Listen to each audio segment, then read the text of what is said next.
like to welcome everybody for making it out to Elberon on this very Poe-like night.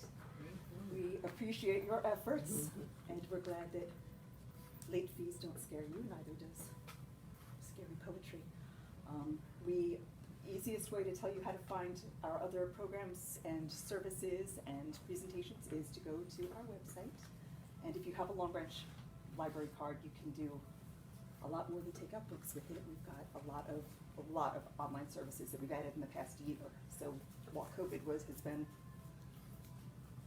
an unpleasant plague, we have made the best of it, and we have expanded a lot of our services. So we've got Canopy, we've got Hoopla, we've got, I won't go on about them here, but I will turn this over to Robert Goodman, who has directed us in this presentation, and will let you know what to expect. Thank you. Thank you, Tab. Well, it was a dark, cold, dreary, and rain-filled night of brisk winds. I have now started a Edgar Allan Poe poem. I'm just stating the weather conditions. For your benefit, I did a little bit of a weather forecast. If I can't be any worse than the meteorologist, but at least from what I can see, is that we do have some rain coming through right now. The winds will remain high. Looks like they'll remain this way for the next hour, 20 minutes or so, which is just about a little bit less than our program. The worst of the rain is supposed to be over by 9 o'clock. So just, we know you took some risk coming here tonight. Want to just thank you for your commitment to coming here for the program. We really hope you will get to enjoy it. You'll find it entertaining, and we hope a little educational as well. I'd like to share a little bit about Edgar Allan Poe himself. He's certainly an intriguing figure in the American literary scene as part of the Romantic period. He was, I'll talk a little bit more about it later on. He made most of his earnings in his lifetime as a writer, and mostly as a literary critic for other publications. The publications of his own work didn't really bring him much money. As a matter of fact, he lost money on quite a few of them, especially some of his early pieces as well. But about the man himself, he was born to an actress whose name, I believe, was son of an actress of remarkable beauty and untarnished fame. He had a younger sister named Rosalie, but both mother and father died when he was very, very young, when he was about 3 years old. And fortunately, there was a childless couple, John Allan and his wife, who were looking to adopt several children. And they adopted both Edgar and Rosalie and took them into their house and adopted them as their own. Provided for Edgar Allan quite generously in terms of getting a proper education. This was in the Richmond area of Virginia. And at the age of 16, he was able to pass the entrance exam and actually enter into the University of Virginia. But he didn't stay there too long. It didn't seem as if the study of university life was very much in his favor. He was not a disciplined student, but he certainly showed great talent. He went abroad after having a great dispute with his father who adopted him, and actually somehow managed to end himself up in a Russian prison, and which required some intervention for him to actually get extricated from that prison and returned back to the United States. After that, he was actually able to secure an appointment at West Point, and was looking to become an officer, specifically in the artillery unit. But again, he seemed to have some issues with authority, and at that point had worn out his welcome at West Point as well. I won't say much more. I think you'll find that many of the readers tonight who've done a great job in terms of researching not only the piece, but also the poem himself, I think you'll find to learn a lot more about him. And I'll have more to say later in the evening as well. At this point, I would like to introduce our first speaker, who will introduce the piece, An Enigma, and it'll be my friend Marshall Hart.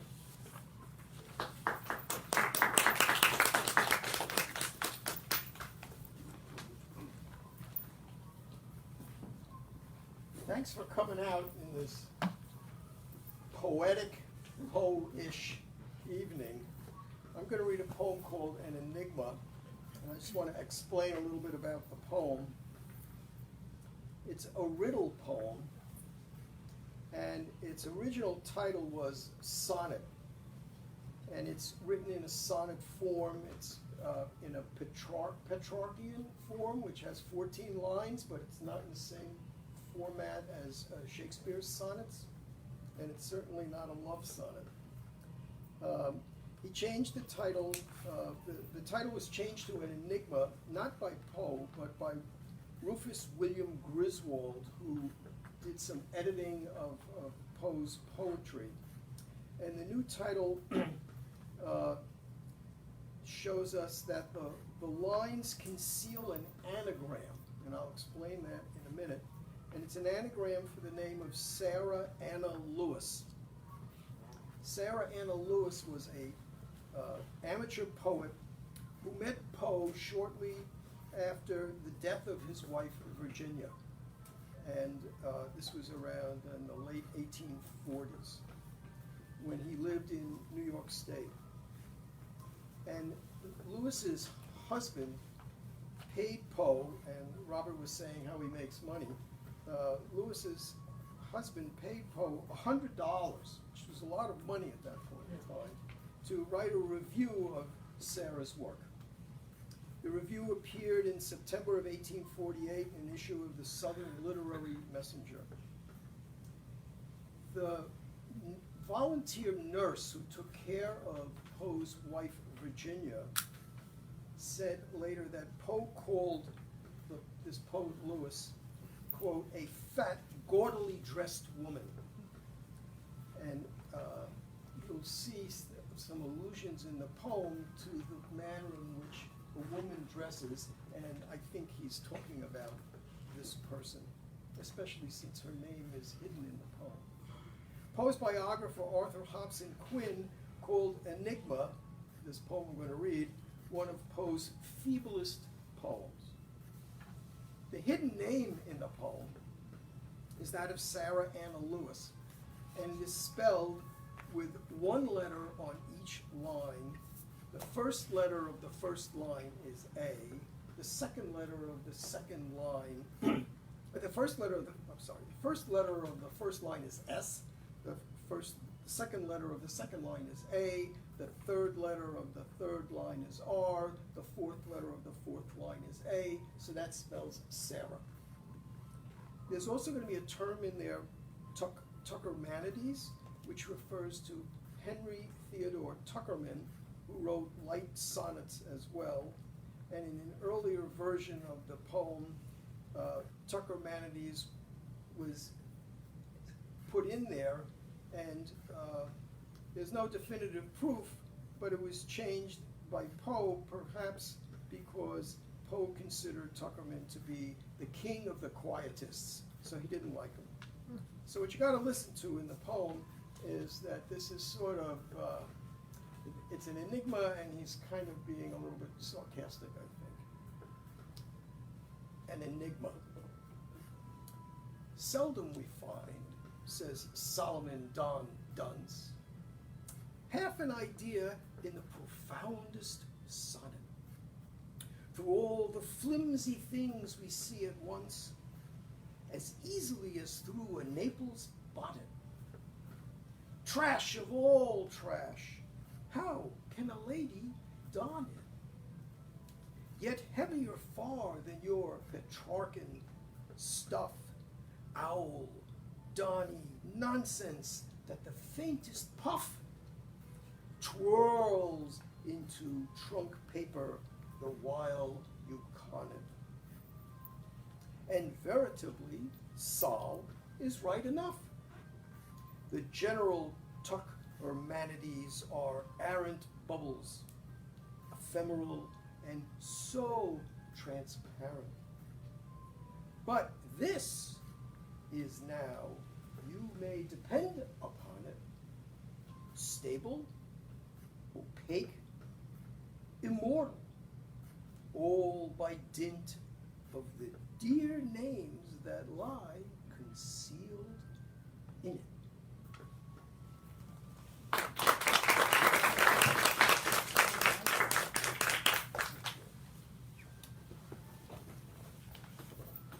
Our next speaker will be Les Cadigan, and he'll be presenting the piece "The Conqueror Worm."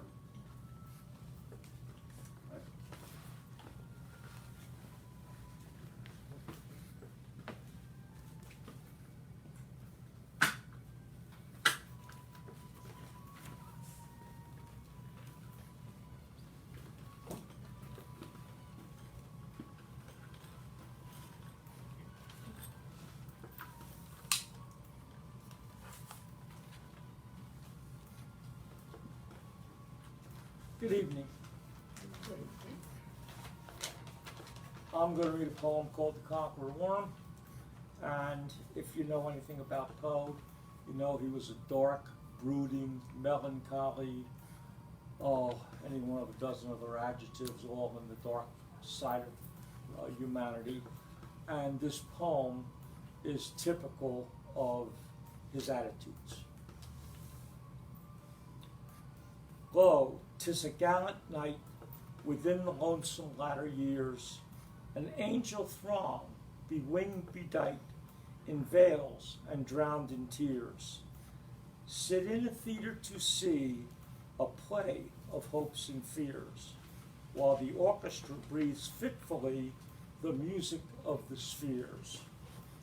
Mimes, in the form of God on high, mumble and mumble low, and hither and thither fly, mere puppets they who come and go, at bidding of vast formless things that shift the scenery to and fro, flapping from out their condor wings invisible woe.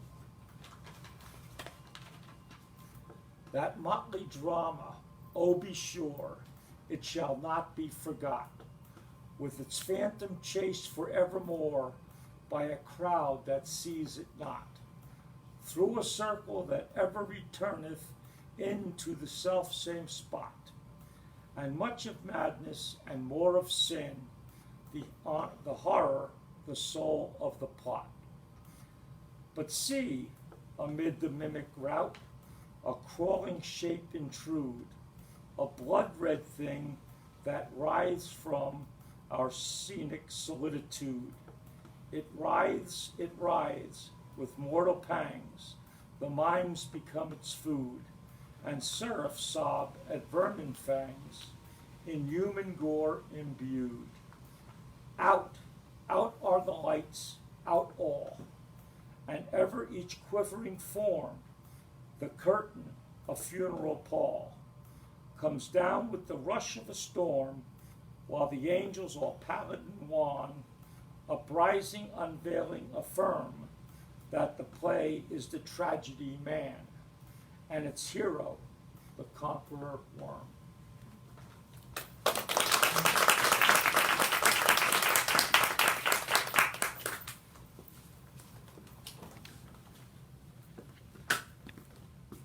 Thank you, Les. That was a great reading. The next selection that will be performed is called Hymn. It'll be performed by Lynn Humphrey, who I'm surprised and pleased to learn an expanding number of people that I work with from the Cleary family. So, Lynn, a hymn.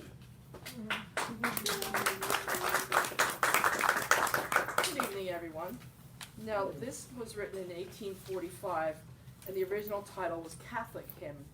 And Poe, in his personal copy of The Raven and Other Poems, he crossed out the Catholic. And it was an interesting change, given that the poem is addressed to the Virgin Mary, the mother of Jesus, who is generally addressed in prayer only by Catholics. At morn, at noon, at twilight dim, Maria, thou hast heard my hymn. In joy and woe, in good and ill, Mother of God, be with me still, when the hours flew brightly by, and not a cloud obscured the sky. My soul, least it should truant be, thy grace did guide to thine and thee. Now when storms of fate overcast, darkly my present and my past, let my future radiant shine, with sweet hopes of thee and thine.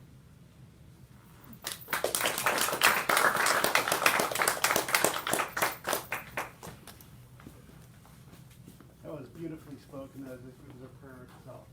Thank you,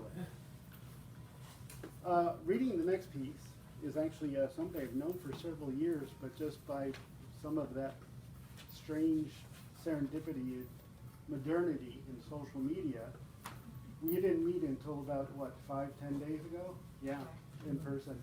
But my friend J.C. Giordano will be performing the rather famous piece, Annabel Lee.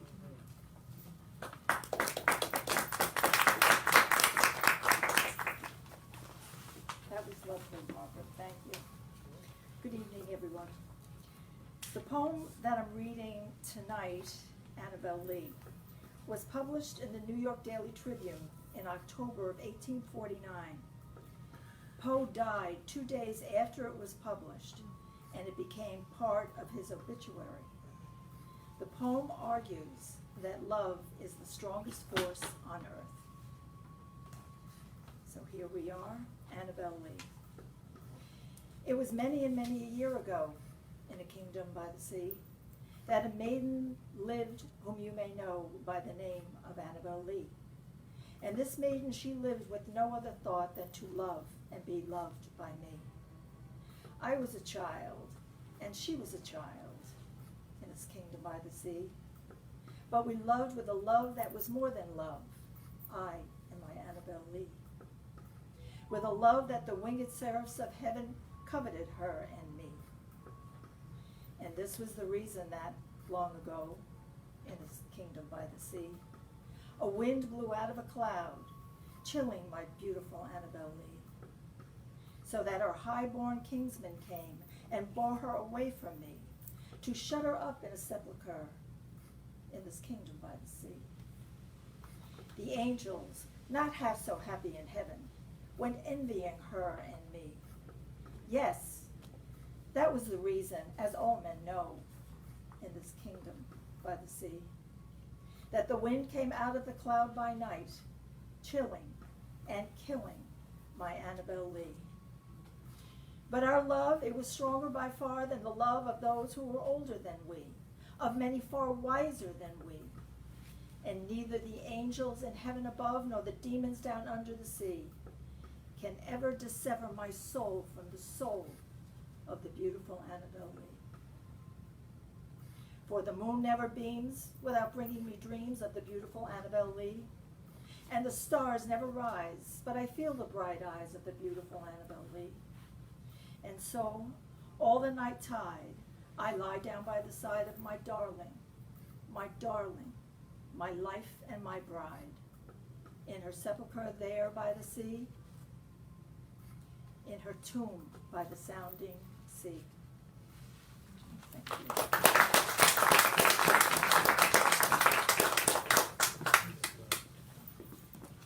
That was wonderful, J.C. Thank you. It's such a great poem, and it's just thematically so similar to much of Poe's work. And it's just not that anyone necessarily needs to psychoanalyze Edgar Allan Poe. It's not too hard to understand that someone who lost his parents early on and felt somewhat alienated from a sense of family and maybe even the world, that sense of loss would make its way into meters such as this. And well read. Thank you so much. The next piece that we're going to read is going to be read by myself. And I have to do a little preparation. Yes, I'm that age where I hold the hymnal out about here. So, the piece is called Israel Fell. It's an odd word for folks to hear for the first time. It's actually a name, and it's the name of an angel.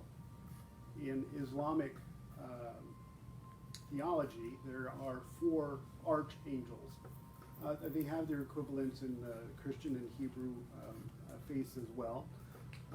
Israel is sometimes confused with the angel Gabriel, but the comparison is actually to Raphael in the Christian faith, if there's any familiarity along those lines.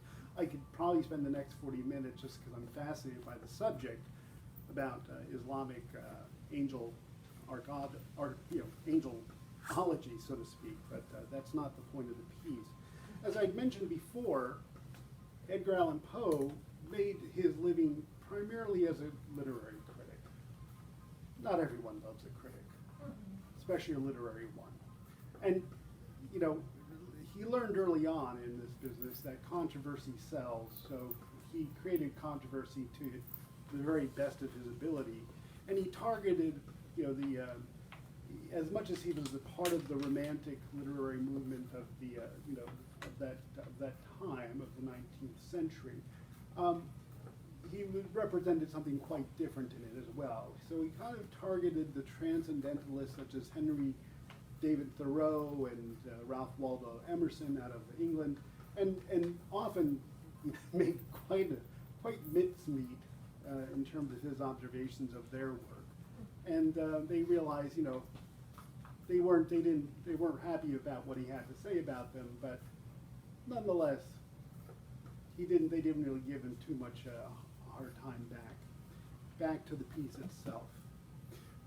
Poe did do literary criticism, but he didn't do it just to be mean. He did have certain principles, and he had a specific principle about the aesthetic of writing and the purpose of writing and what the audience was supposed to feel, or the reader was supposed to feel after experiencing something that they had read.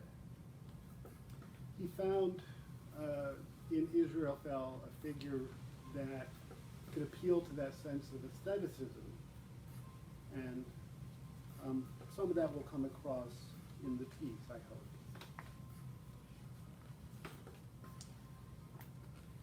In heaven a spirit doth dwell, whose heartstrings are a lute.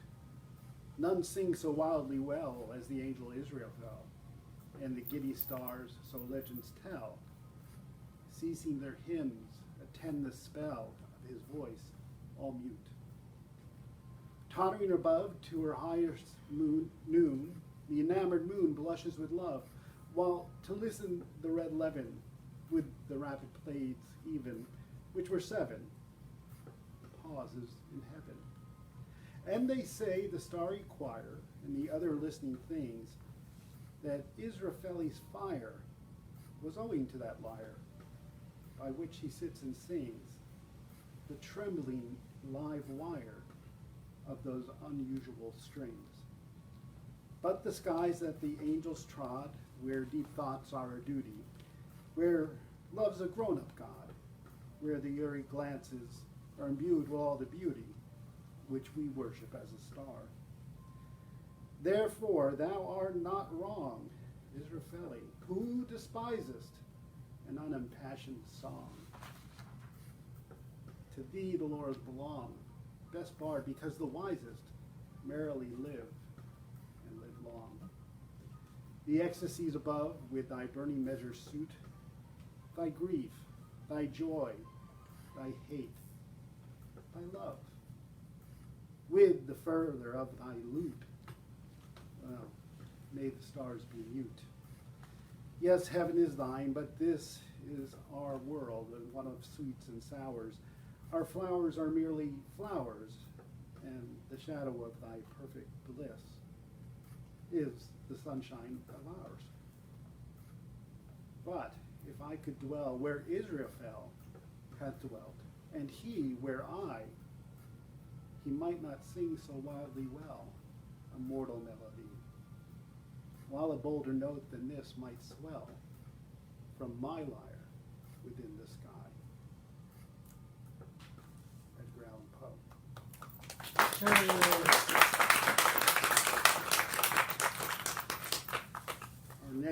talented performance reader, with someone with whom I do not have a beef at all, vegan or otherwise. Is my friend Dahlia Sweet, who will read us The Haunted Palace.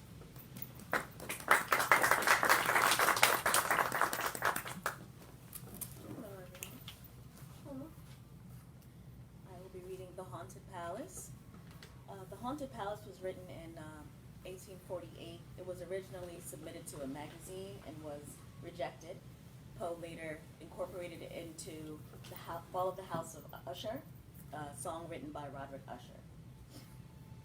The Haunted Palace.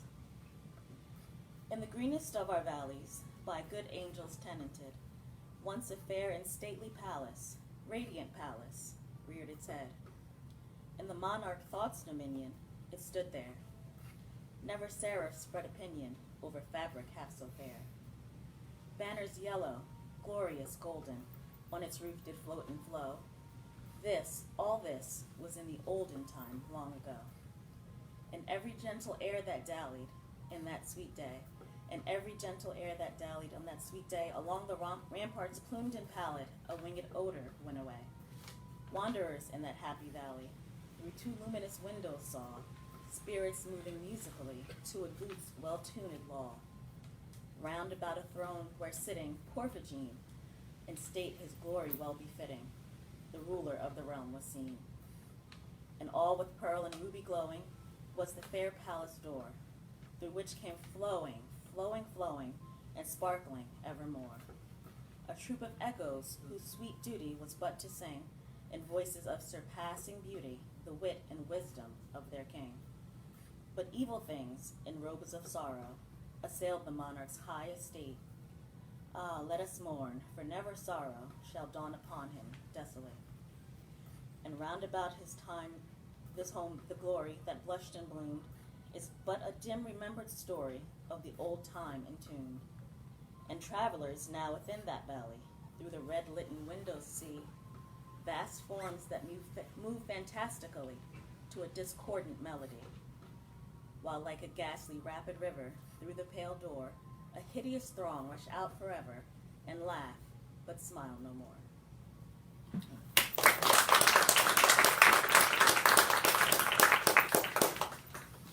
That piece is read so often, especially during the Halloween season. It is certainly a set piece of creating all this great Gothic imagery, and you did a wonderful job. Thank you.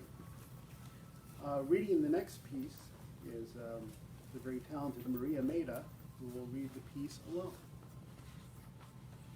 The piece is called Alone. She also read it alone, but don't get confused.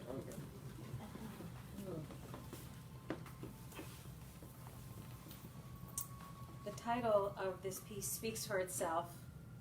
At a very young age, Edgar Allan Poe saw much loss, and the culmination of this poem perhaps refers back to his storied abusive father.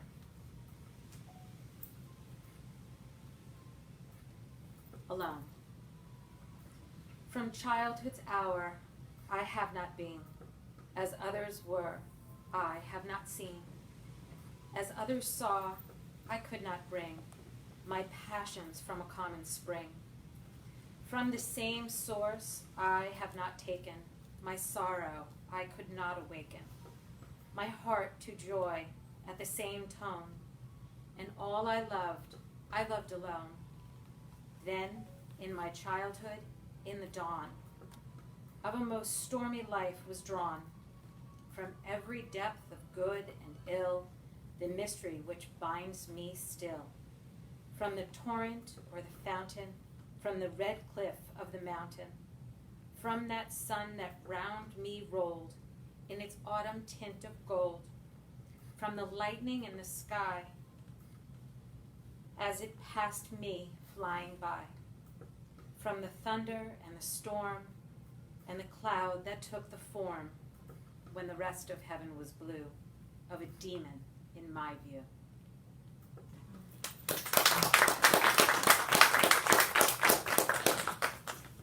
The poem Alone is something that well captures that sense of alienation that Poe possessed throughout most of his life, and created problems in establishing better relationships with folks. Again, I'll have a few more remarks on that later, but that captures it well. It actually compares quite similarly to another poem of the same time, the French poet Arthur Rimbaud.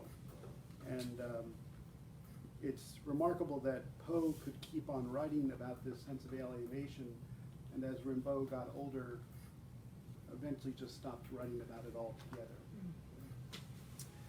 The next piece is called is a short story called The Cask of Amontillado. It is one of the most popular of Poe's short stories, and takes a little bit of an unexpected twist. There will be a 15-minute. Let me try that again in regular English. There will be a 15-minute intermission after the story is read. Feel free at that time to get up, mingle around, speak. We have no Amontillado for anybody. Or Madoc, for that matter either. But we will take a short break that allows the performers readers to take a little bit of break. Feel free to speak to any of us if you have any questions. We're glad to answer any that we can. And to present the Cask of Amontillado, my dear friend and co-conspirator, Tara Sullivan.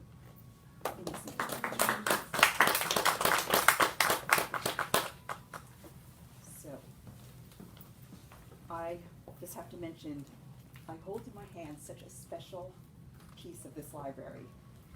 I've been the manager here for about 4 years, and I worked here about 15 years ago for 5 years. So it's a well-loved and beautiful library, and this book still has the old the pocket, and it is intact. It is one of our treasures.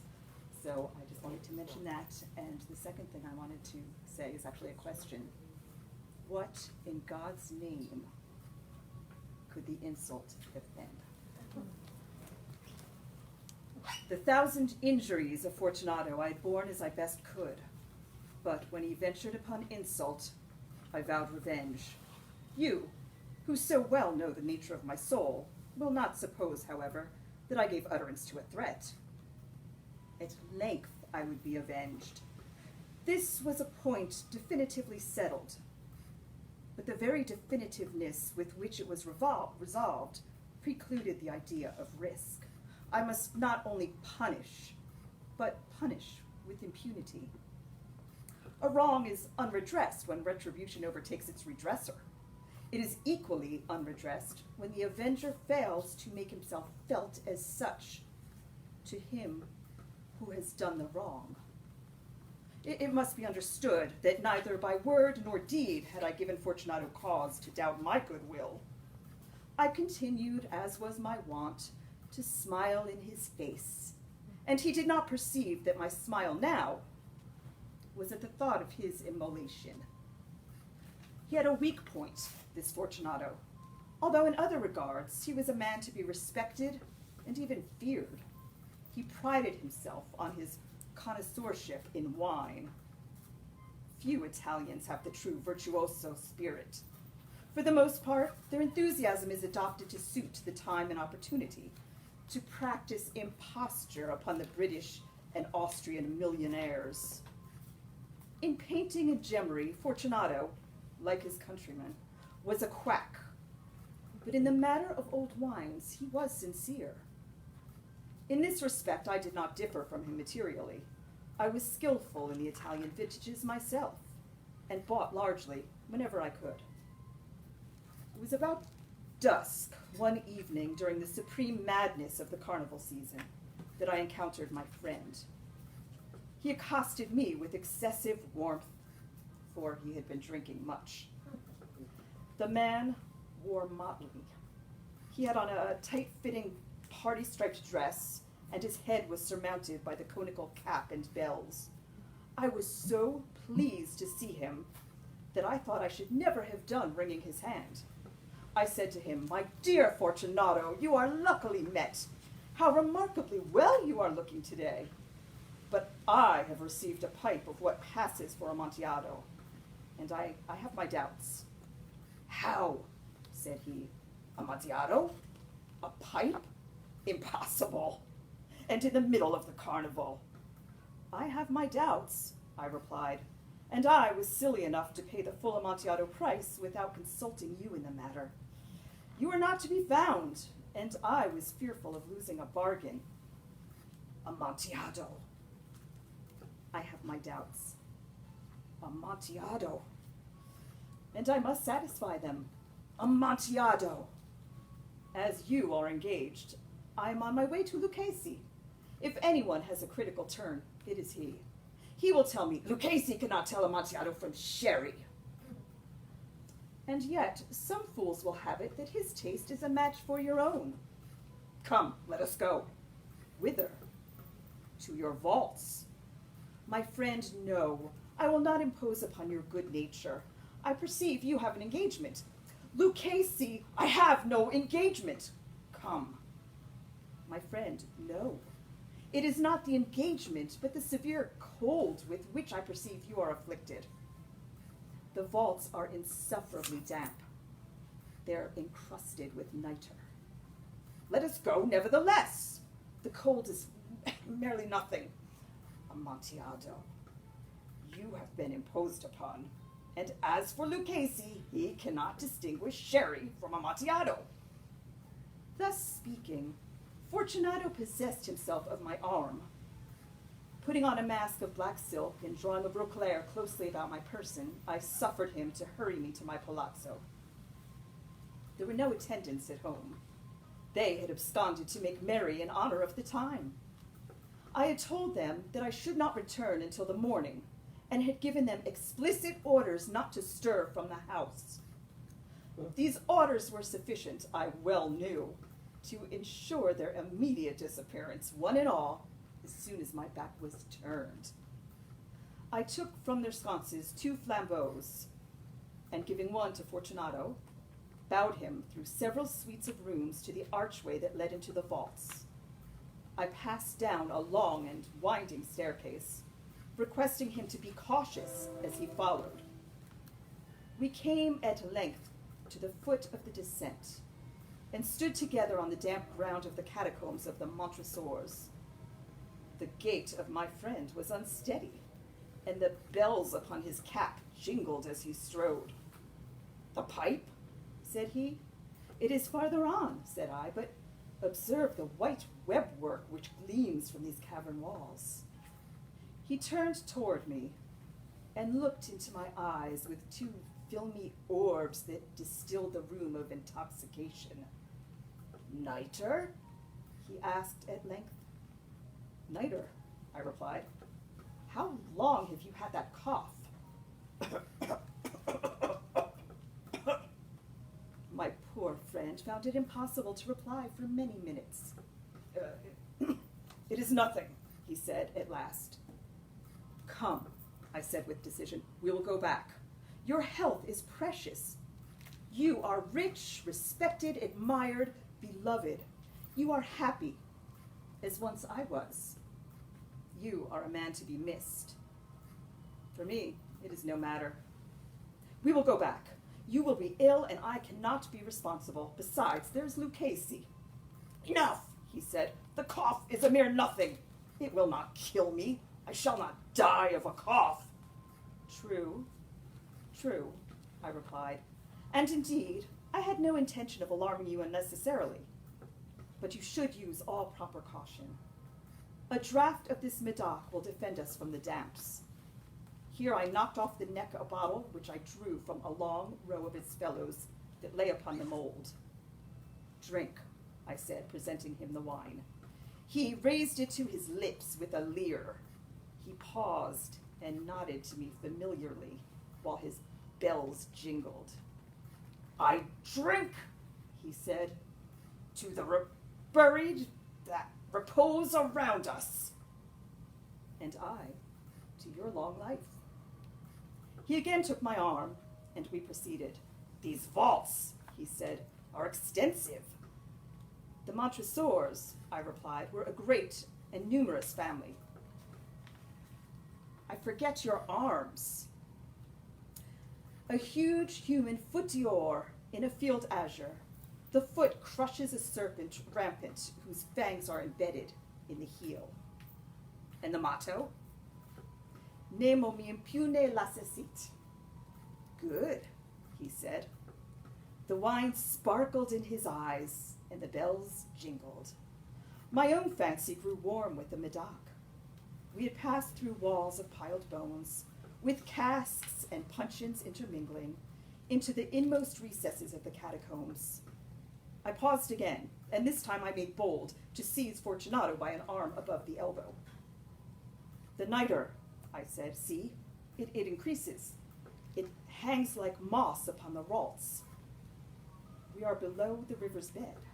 The drops of moisture trickle among the bones. Come, we will go back ere it is too late. Your cough, it is nothing, he said. Let us go on. But first, another draught of the Medoc. I broke and reached him a flagon of de Grave. He emptied it at a breath. His eyes flashed with a fierce light. He laughed and threw the bottle upward with a gesticulation I did not understand. I looked at him in surprise. He repeated the movement, a grotesque one. You do not comprehend? He said. Not I replied. Then you are not of the Brotherhood. How? You are not of the Masons. Yes, I said. Yes. You, impossible, a Mason? A Mason, I replied. A sign, he said. It is this, I answered, producing a trowel from beneath the folds of my roquelaire. You jest, he exclaimed, recoiling a few paces. But let us proceed to the Amontillado. Be it so, I said, replacing the tool beneath the cloak, and again offering him my arm. He leaned upon it heavily. We continued our route in search of the Amontillado. We passed through a range of low arches, descended, passed on, and descending again, arrived at a deep crypt in which the foulness of the air caused our flambeau rather to glow than flame. At the most remote end of the crypt, there appeared another, less spacious. Its walls had been lined with human remains piled to the vault overhead, in the fashion of the great catacombs of Paris. 3 sides of this interior crypt were still ornamented in this manner. From the 4th, the bones had been thrown down and lay promiscuously upon the earth, forming at one point a mound of some size. Within the wall, thus exposed by the displacing of the bones, we perceived a still interior recess, in depth about 4 feet, in width 3, in height 6 or 7. It seemed to have been constructed for no especial use within itself, but formed merely the interval between 2 of the colossal supports of the roof of the catacombs, and was backed by one of their circumscribing walls of solid granite. It was in vain that Fortunato, uplifting his dull torch, endeavored to pry into the depth of the recess. Its termination the feeble light did not enable us to see. Proceed, I said. Herein is the Amontillado. As for Lucchesi, he is an ignoramus, interrupted my friend as he stepped unsteadily forward, while I followed immediately at his heels. In an instant, he had reached the extremity of the niche, and finding his progress arrested by the rock, stood stupidly bewildered. A moment more, and I had fettered him to the granite. In its surface were 2 iron staples, distant from each other about 2 feet horizontally. From one of these depended a short chain, from the other, a padlock. Throwing the links about his waist, it was but the work of a few seconds to secure it. He was much too astounded to resist. Withdrawing the key, I stepped back from the recess. Pass your hand, I said, over the wall. You cannot help feeling the nitre. Indeed, it is very damp. Once more, let me implore you to return. No? then I must positively leave you. But I must first render you all the little attentions in my power. The Amontillado! Ejaculated my friend, not yet recovered from his astonishment. True, I replied, the Amontillado. As I said these words, I busied myself among the pile of bones of which I have before spoken. Throwing them aside, I soon uncovered a quantity of building stone and mortar. With these materials and with the aid of my trowel, I began vigorously to wall up the entrance of the niche. I had scarcely laid the first tier of the masonry when I discovered that the intoxication of Fortunato had in a great measure worn off. The earliest indication I had of this was a low, moaning cry from the depth of the recess. It was not the cry of a drunken man. There was then a long and obstinate silence. I laid the second tier and the third and the fourth, and then I heard the furious vibration of his chain. The noise lasted for several minutes, during which, that I might hearken to it with the more satisfaction, I ceased my labors and sat down upon the bones. When at last the clanking subsided, I resumed the trowel and finished without interruption the fifth, the sixth, and seventh tier. The wall was now nearly upon a level with my breast. I again paused, and holding the flambeau over the masonwork, threw a few feeble rays upon the figure within. A succession of loud and shrill screams, bursting suddenly from the throat of the chained form, seemed to thrust me violently back. For a brief moment, I hesitated. I trembled. Unsheathing my rapier, I began to grope with it about the recess, but the thought of an instant reassured me. I placed my hand upon the solid fabric of the catacombs and felt satisfied. I reapproached the wall. I replied to the yells of him who clamored. I re-echoed. I aided. I surpassed them in volume and in strength. I did this, and the clamorer grew still. It was now midnight, and my task was drawing to a close. I had completed the 8th, the 9th, and the 10th tier. I had finished a portion of the last and the 11th. There remained but a single stone to be fitted and plastered in. I struggled with its weight. I placed it partially in its destined position. But now there came from out the niche a low laugh that erected the hairs upon my head. It was succeeded by a sad voice, which I had difficulty in recognizing as that of the noble Fortunato. The voice said, "A very good joke indeed, an excellent jest. Oh, we will have many a rich laugh about it at the palazzo, over our wine." The Amontillado, I said. Yes, the Amontillado. But is it not getting late? Will they not be awaiting us at the palazzo, the Lady Fortunato and the rest? Let us be gone. Yes, I said. Let us be gone. For the love of God, Montresor! Yes, I said, for the love of God. But to these words, I hearkened in vain for a reply. I grew impatient. I called aloud, "Fortunato!" No answer. I called again, "Fortunato!" No answer still. I thrust a torch through the remaining aperture and let it fall within. There came forth in return only a jingling of the bells. My heart grew sick on account of the dampness of the catacombs. I hastened to make an end of my labor. I forced the last stone into its position. I plastered it up. Against the new masonry, I re-erected the old rampart of bones. For the half of a century, no mortal has disturbed them. In pace requiescat.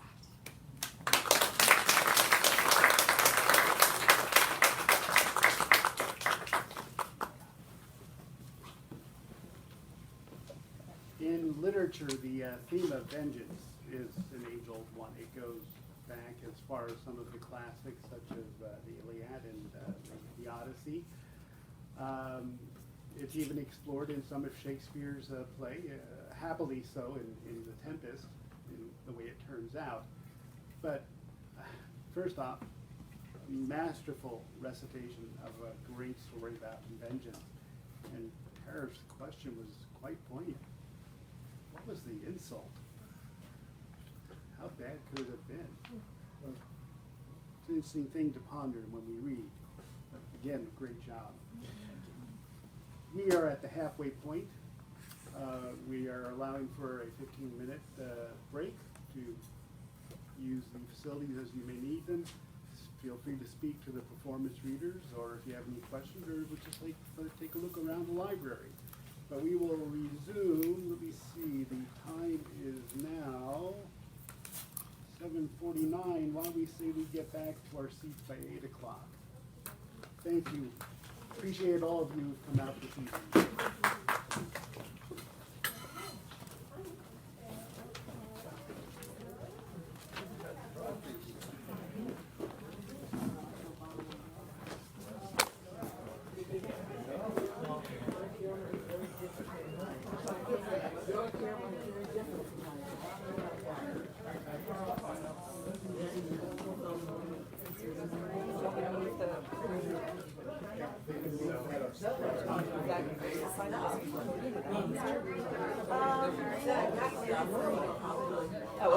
That's what I was thinking, people might want something too.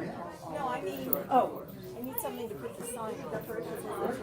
yes, yes, yes, I thought you were looking for lighting for I need to make sure I have everything. Oh.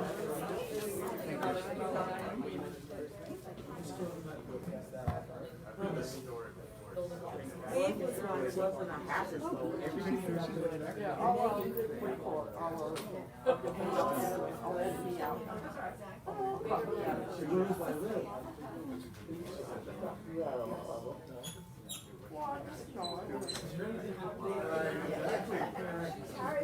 Are there any snacks? No, I have water.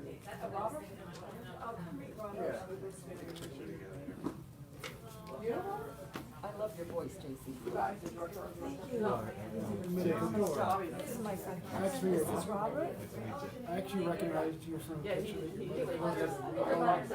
Oh, okay, cool. Gary, Robert, so good to meet you too. Just watch the, Nice present. Yeah, sure. watch the Thank iPad. you. He's still. Oh. She was the best writer. Well, she was. Yeah. Very good. But we don't critique it right now. Don't be, no, you're okay. Do what I can. I've been releasing the events for about 5 years. Is that right? And, well, it's a real one for me. It's very exciting to see where even experienced readers go from the beginning of the conversation to the time of the performance and how well yeah, it is.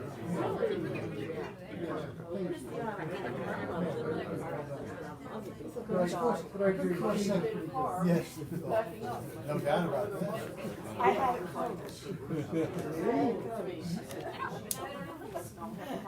Articulate and Articulate. Yes.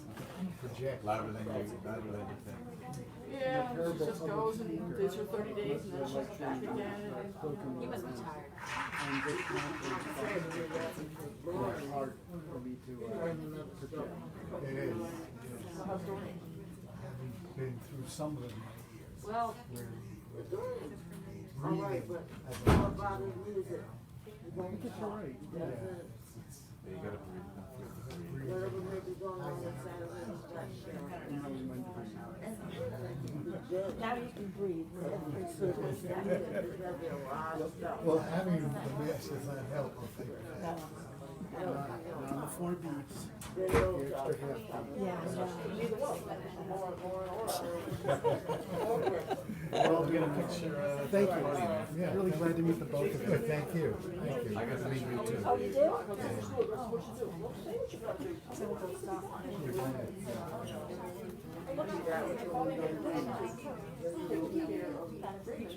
Carol? From the consulate.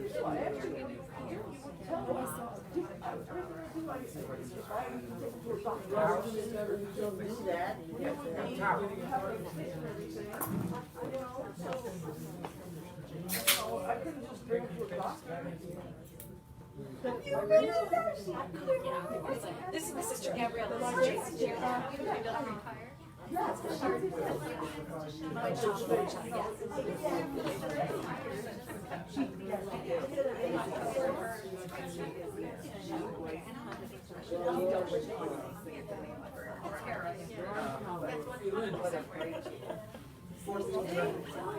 What? Oh, we can come over there. Come over there. Yeah, we'll come over there. Yeah, I think she's planning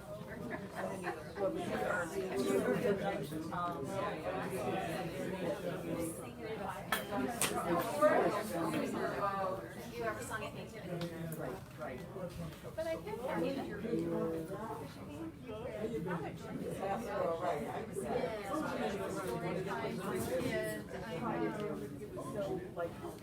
What else can we do? Here's your book.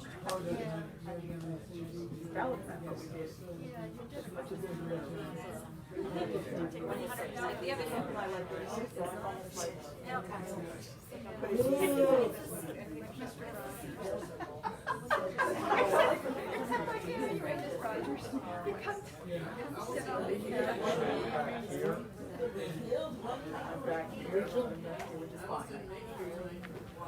Either way, it's fine, but. Thank you for allowing me to have this. I do want to bring this other thing.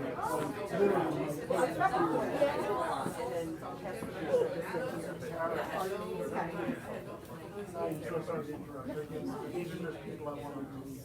Rachel Cohen, who started her own program over Right, that's right. She and I became familiar with each other as a result of the work that we did. Right, okay, great. I do, Graham, that's what very nice. and I mean, a regular Rachel's program.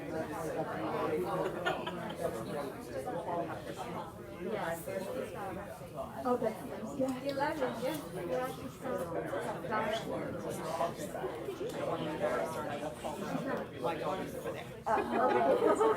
So it just develops into. She's reading that. I'm excited about the next one. That's my favorite. It's a great, I once saw a course where each read Telltale Heart. Oh, with the eyebrows? It was quite scary what she was doing, but she was using her finger on the wood podium to tap out the beat of a heart. And it was a perfect imitation Yeah, of but what the you eyebrows. hear as a heartbeat. As she Can I take a picture of your book? Thank you.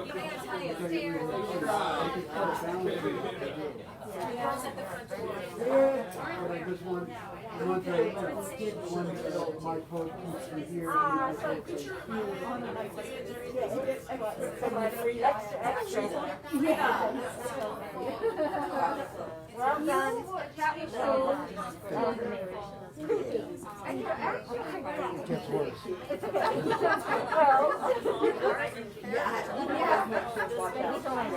No worries. Thank you. I'm so grateful to both of you.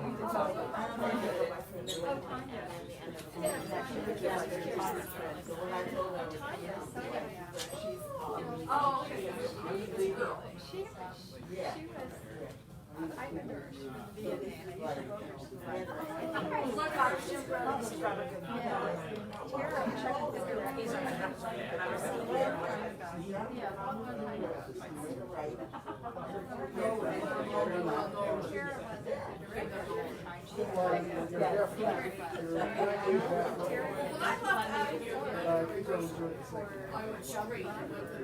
Yeah, oh my God, so you've known her for like way back. take care of her. Yeah, that's what we found the chef.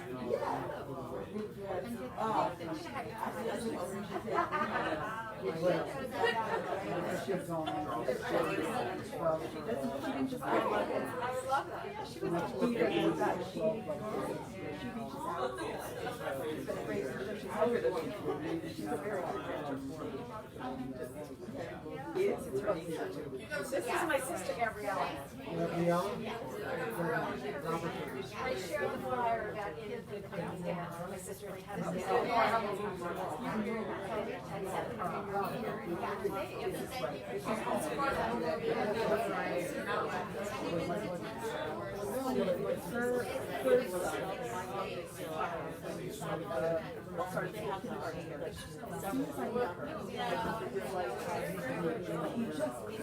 and I applied to the library.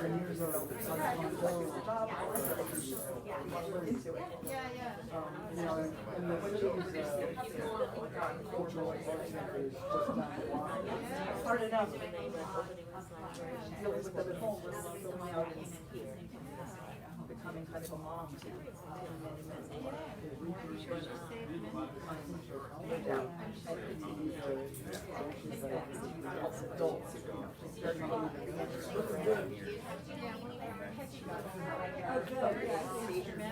yes. And that's a nice thing too, that the state library is always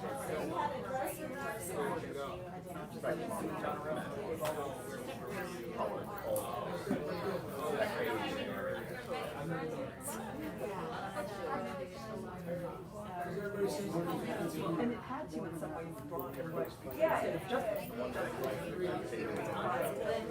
anyway. So nice speaking with you.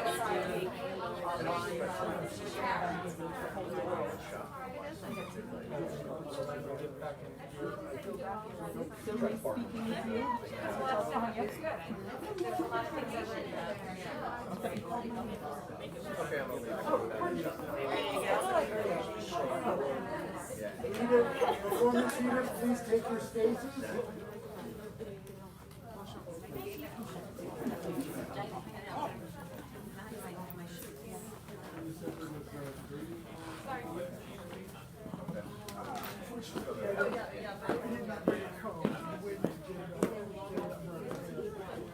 Stop raining. I was gonna go to my car. I forgot it. I'll wait. It's just windy out there.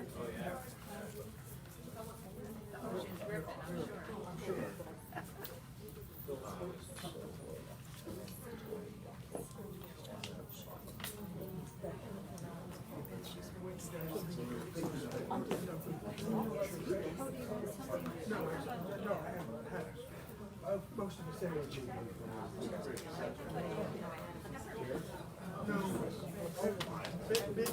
thank you. Yeah, but it's still.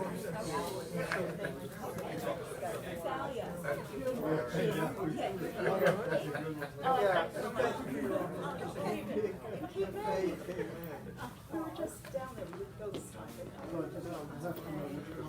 That's so funny. So it's like down Sterling, and she's going to be shooting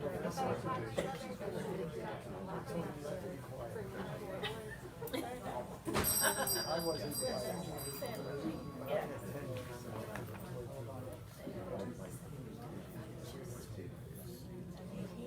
I didn't tell him.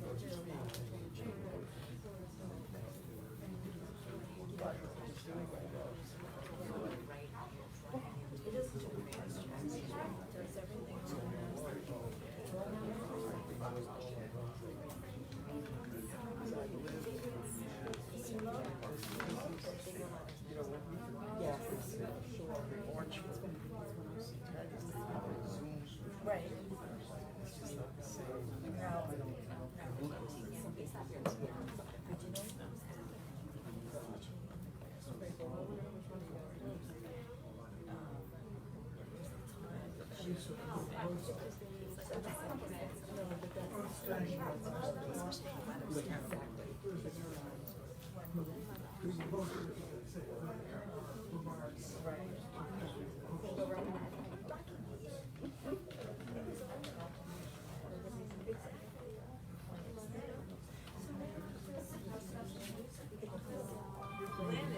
I heard her come in, but I don't know where she went. Oh, she's in the Two. I'll be subtle, just knock on the door real heavily for 10 minutes or so, see what happens. Well, he's 52.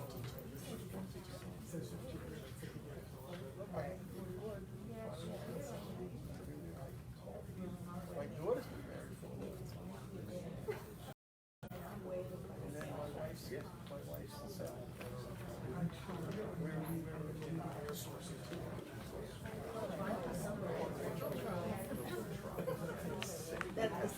Oh, you're so conscious, way rational.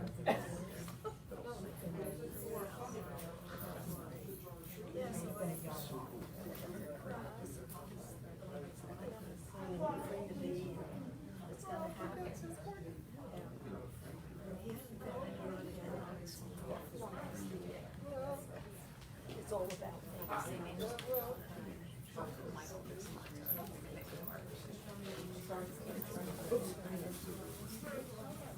Is that same year?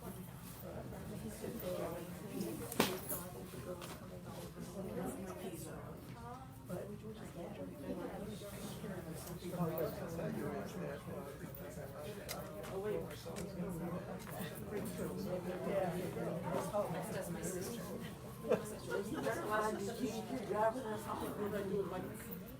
Wait, there they are.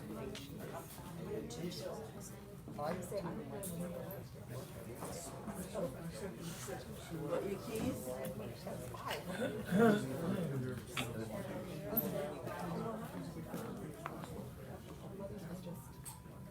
All right, readers, take your places. We're about to begin the second act.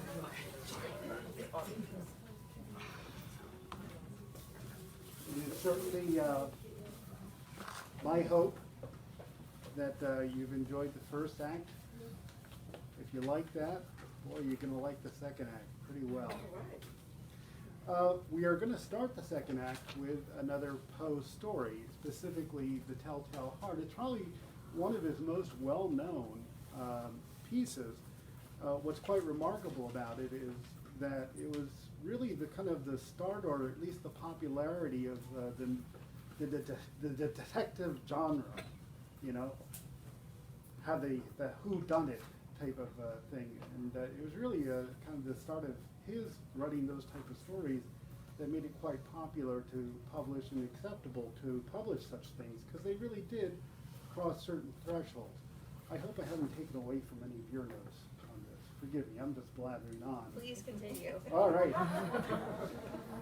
Our next reader is Molly Sullivan, another very talented performance reader who you may notice shares the same name as the last reader of the story, Sullivan.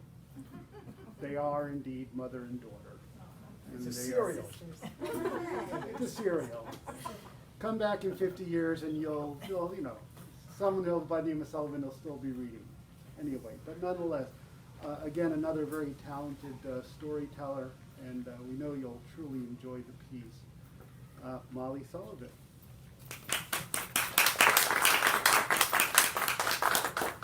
So yes, this is the Telltale Heart. True, nervous, very, very dreadfully nervous, I had been and am. But why will you say that I am mad? The disease had sharpened my senses, not destroyed, not dulled them. Above all was the sense of hearing acute. I heard all things in the heaven and in the earth. I heard many things in hell. How then am I mad? Hearken, and observe how healthily, how calmly I can tell you the whole story. It is impossible to say how first the idea entered my brain, but once conceived, it haunted me day and night. Object, there was none. Passion, there was none. I loved the old man. He had never wronged me. He had never given me insult. For his gold, I had no desire. I think it was his eye. Yes, it was this. One of his eyes resembled that of a vulture, a pale blue eye with a film over it. Whenever it fell upon me, my blood ran cold. And so, by degrees, very gradually, I made up my mind to take the life of the old man, and thus rid myself of the eye forever. Now this is the point. You fancy me mad. Madmen know nothing. But you should have seen me. You should have seen how wisely I proceeded, with what caution, with what foresight, with what dissimulation I went to work. I was never kinder to the old man than during the whole week before I killed him. And every night, about midnight, I turned the latch of his door and opened it, oh so gently. And then, when I had made an opening sufficient for my head, I put in a dark lantern, all closed so that no light shone out, and then I thrust in my head. Oh, you would have laughed to see how cunningly I thrust it in. I moved it slowly, very, very slowly, so that I might not disturb the old man's sleep. It took me an hour to place my whole head within the opening, so far that I could see him as he lay upon his bed. Ha! Would a madman have been so wise as this? And then, when my head was well in the room, I undid the lantern cautiously. Oh, so cautiously. Cautiously, for the hinges creaked. I undid it just so much that a single thin ray fell upon the vulture eye. And this I did for 7 long nights, every night just at midnight. But I found the eye always closed, and so it was impossible to do the work. For it was not the old man who vexed me, but his evil eye. And every morning, when the day broke, I went boldly into the chamber, and spoke courageously to him, calling him by name in a hearty tone, and inquiring how he had passed the night. So you see, he would have been a very profound old man indeed, to suspect that every night, just at 12, I looked in upon him while he slept. Upon the 8th night, I was more than usually cautious in opening the door. A watch's minute hand moves more quickly than did mine. Never before that night had I felt the extent of my own powers, of my sagacity. I could scarcely contain my feelings of triumph. To think that there I was, opening the door little by little, and he not even to dream of my secret deeds or thoughts. I fairly chuckled at the idea, and perhaps he heard me, for he moved on the bed suddenly, as if startled. Now you may think that I drew back, but no. His room was as black as pitch with the thick darkness, for the shutters were close fastened through fear of robbers. And so I knew that he could not see the opening of the door, and I kept pushing it on steadily, steadily. I had my head in, and was about to open the lantern, when my thumb slipped upon the tin fastening, and the old man sprang up in the bed, crying out, "Who's there?" I kept quite still and said nothing. For a whole hour I did not move a muscle, and in the meantime I did not hear him lie down. He was still sitting up in the bed listening, just as I have done, night after night, hearkening to the death watches in the wall. Presently I heard a slight groan, and I knew it was the groan of mortal terror. It was not a groan of pain or of grief. Oh no, it was the low stifled sound that arises from the bottom of the soul when overcharged with awe.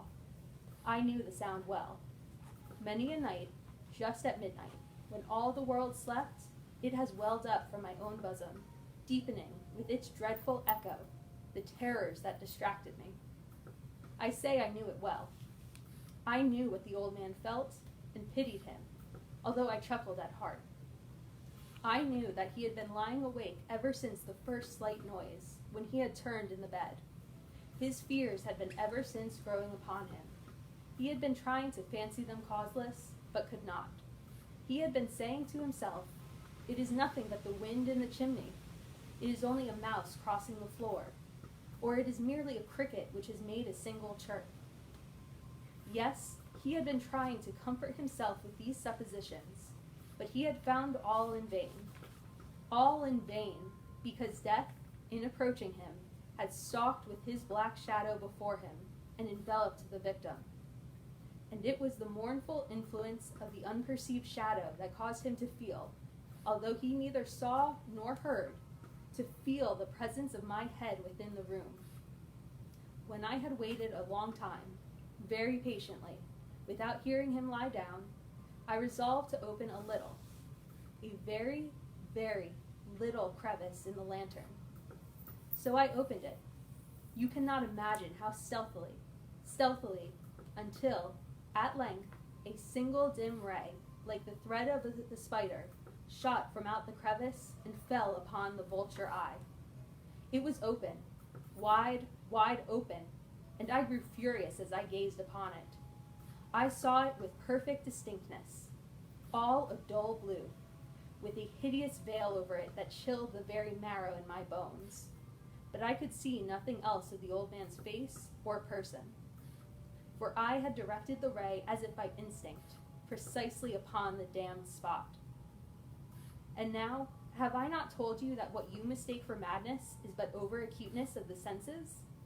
Now, I say, there came to my ears a low, dull, quick sound, such as a watch makes when enveloped in cotton. I knew that sound well, too. It was the beating of the old man's heart. It increased my fury, as the beating of a drum stimulates the soldier into courage. But even yet, I refrained and kept still. I scarcely breathed. I held the lantern motionless. I tried how steadily I could maintain the ray upon the eye. Meantime, the hellish tattoo of the heart increased. It grew quicker and quicker and louder every instant. The old man's terror must have been extreme. It grew louder, I say, louder every moment. Do you mark me well? I have told you that I am nervous. So I am. And now, at the dead hour of the night, amid the dreadful silence of that old house, so strange a noise as this excited me to uncontrollable terror. Yet, for some minutes longer, I refrained and stood still. But the beating grew louder. I thought the heart must burst. And now a new anxiety seized me. The sound would be heard by a neighbor. The old man's hour had come. With a loud yell, I threw open the lantern and leaped into the room. He shrieked once only. In an instant, I dragged him to the floor and pulled the heavy bed over him. I then smiled gaily to find the deed so far done. But for many minutes, the heart beat on with a muffled sound. This, however, did not vex me. It would not be heard through the wall. At length it ceased. The old man was dead. I removed the bed and examined the corpse. Yes, he was stone dead.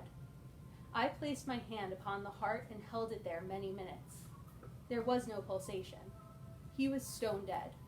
His eye would trouble me no more. If still you think me mad, you will think so no longer when I describe the wise precautions I took for the concealment of the body. The night waned, and I worked hastily, but in silence. First of all, I dismembered the corpse. I cut off the head and the arms and the legs. I then took up 3 planks from the flooring of the chamber and deposited all between the scantlings. I then replaced the boards so cleverly, so cunningly, that no human eye, not even his, could have detected anything wrong. There was nothing to wash out, no stain of any kind, no blood spot whatever. I had been too wary for that. A tub had caught it all. Ha! Ha! When I had made an end of these labors, it was 4 o'clock, still dark as midnight. As the bell sounded the hour, there came a knocking at the street door. I went down to open it with a light heart, for what had I now to fear? There entered 3 men, who introduced themselves, with perfect suavity, as officers of the police. A shriek had been heard by a neighbor during the night. Suspicion of foul play had been aroused. Information had been lodged at the police station, and they, the officers, had been deputed to search the premises. I smiled, for what had I to fear? I bade the gentleman welcome. The shriek, I said, was my own in a dream. The old man, I mentioned, was absent in the country. I took my visitors all over the house. I bade them search well. I led them, at length, to his chamber. I showed them his treasures, secure, undisturbed. In the enthusiasm of my confidence, I brought chairs into the room, and desired them here to rest from their fatigues, while I myself, in the wild audacity of my perfect triumph, placed my own seat upon the very spot beneath which reposed the corpse of the victim. The officers were satisfied. My manner had convinced them. I was singularly at ease. They sat, and while I answered cheerily, they chatted familiar things. But, ere long, I felt myself getting pale and wished them gone. My head ached, and I fancied a ringing in my ears. But still they sat and still chatted. The ringing became more distinct. It continued and became more distinct. I talked more freely to get rid of the feeling, but it continued and gained definitiveness, until, at length, I found that the noise was not within my ears. No doubt, I now grew very pale, but I talked more fluently and with a heightened voice. Yet the sound increased, and what could I do? It was a low, dull, quick sound, much such a sound as a watch makes when enveloped in cotton. I gasped for breath, and yet the officers heard it not. I talked more quickly, more vehemently, but the noise steadily increased. I arose and argued about trifles, in a high key and with violent gesticulations, but the noise steadily increased. Why would they not be gone? I paced the floor to and fro with heavy strides, as if excited to fury by the observation of the men, but the noise steadily increased. Oh God, what could I do? I foamed, I raved, I swore. I swung the chair upon which I had been sitting and grated it upon the boards, but the noise arose over all and continually increased.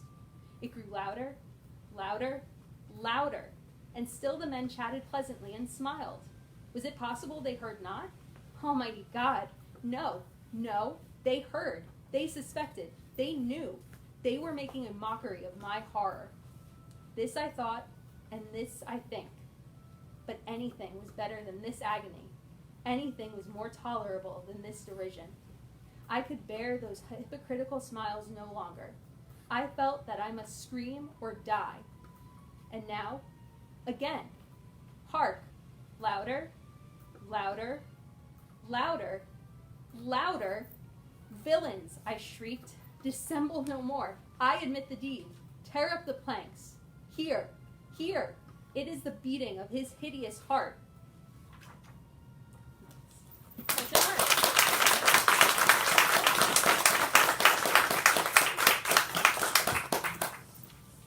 Really well done, and really,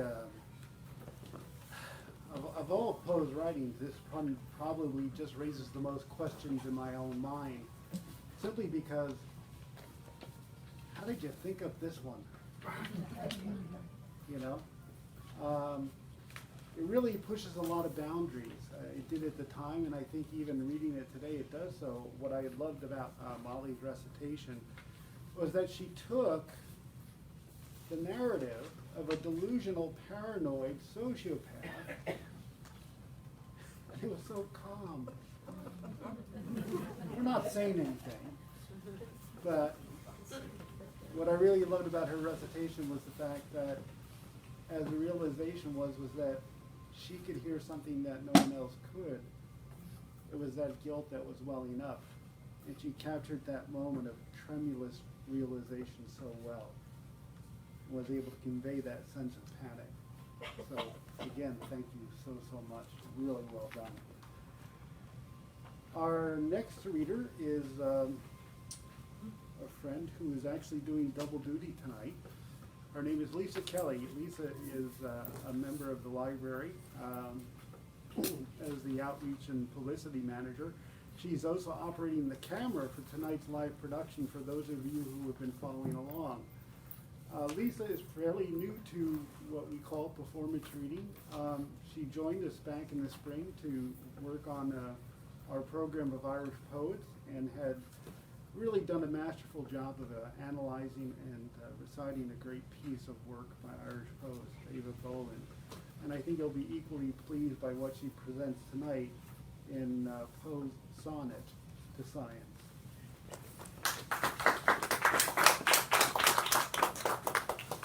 Thank you, Robert. Hi, everyone. So I'm reading Sonnet to Science. This is one of Poe's earliest poems, written and published in his second collection of verse, which was published in 1829 when he was barely 20 years old. Poe had a considerable interest in science and has even been credited with a scientific discovery of his own. But this poem was written when he was a young poet and he was more aligned with the Romantic movement, and shows the influence of Keats, who had attacked science for destroying the sense of mystery and awe in the world. In this era, the term scientist had not yet been coined, and scientists were referred to as natural philosophers. In the sonnet, Poe personifies science with a capital S as the daughter of old time, because science, like time, alters and destroys, just as time causes all to age, wither, and decay. Science coldly directs its attention to hard reality with no time for romance. However, artists need imagination and daydreams to create. While classical poets were able to enjoy the beauties of Mother Nature and explain its mysteries with what we call mythology today, in Poe's world, science was making great strides and advancing, and so what is magical and mystical was starting to become lost because science had disproved the existence of many things, and it made it harder to dream. So why I chose this reading was I was attracted to his references to mythical creatures, which reminded me of the first time I encountered them, which was in 4th grade in The Lion, the Witch, and the Wardrobe. So there's a part of me that would like to imagine that naiads and dryads and elves do exist somewhere.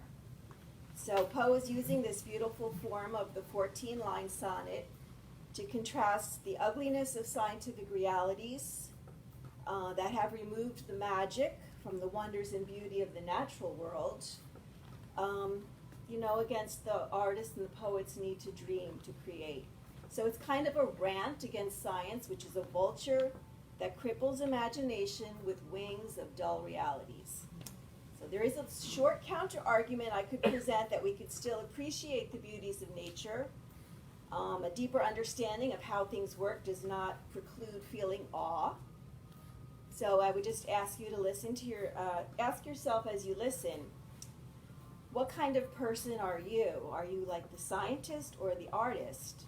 Do you still admire a skillful magic trick if you know how the magician does it? Or do you prefer not to know? Does knowing destroy the magic? So, sonnet to science. Science, true daughter of old time thou art, who alterest all things with thy peering eyes. Why preyest thou thus upon the poet's heart, vulture, whose wings are dull realities? How should he love thee, or how deem thee wise, who wouldst not leave him in his wandering, to seek for treasure in the jeweled skies, albeit he soared with an undaunted wing? Hast thou not dragged Diana from her car, and driven the Hamadryad from the wood to seek a shelter in some happier star? Hast thou not torn the Naiad from her flood, the elfin from the green grass, and from me the summer dream beneath the tamarind tree? Thank you.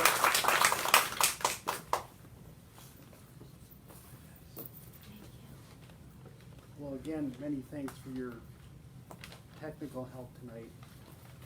Many thanks for such great research on the piece. And I know not many have seen a Norn, but I have by an icy brook. So I still believe.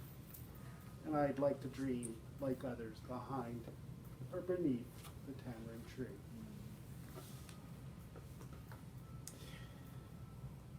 Anyway, coming up, we have our next speaker is Les Cadigan, who will do Poets a Dream.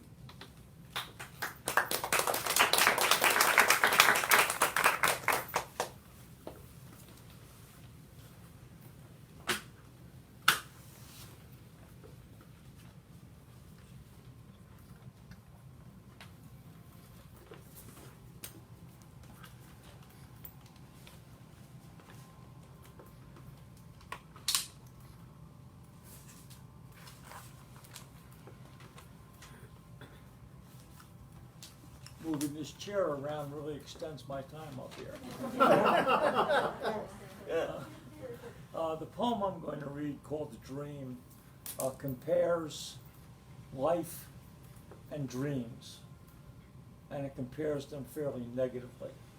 So if you get something positive out of this, God bless you.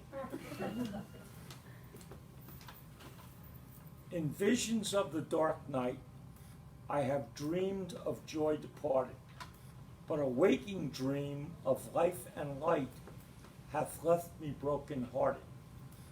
Ah, what is not a dream by day, to him whose eyes are cast on things around him with a ray, turn back upon the past. That holy dream, while all the world were chiding, hath cheered me as a lovely beam, a lonely spirit guiding. What through that light, through storm and night, so trembled from afar, what could there be more purely bright in truth's day star?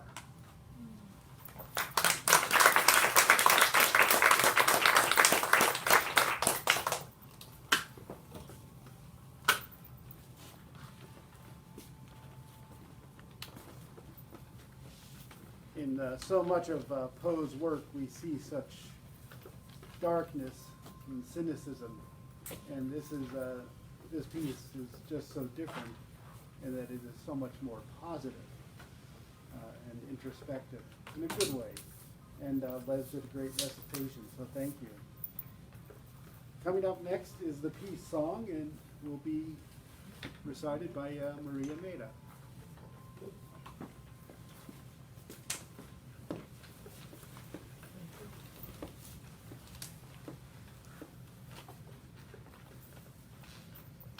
It is theorized that Song is about Poe's lost love, Sarah Elmira Royster.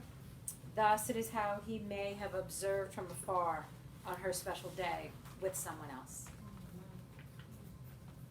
Song. I saw thee on thy bridal day, when a burning blush came o'er thee. Though happiness around thee lay, the world all love before thee. And in thine eyes a kindling light, whatever it might be, was all on earth my aching sight of loveliness could see. That blush perhaps was maiden shame, as such it well may pass, though its glow hath raised a fiercer flame in the breast of him, alas. Who saw thee on that bridal day, when that deep blush would come o'er thee? Though happiness around thee lay, the world all love before thee.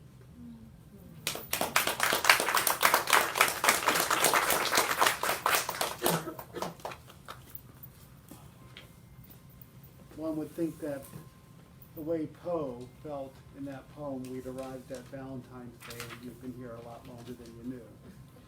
But I want to thank Maria for interpreting it so well and really capturing that emotion of an observation of a wedding day and what can be felt in seeing the blush.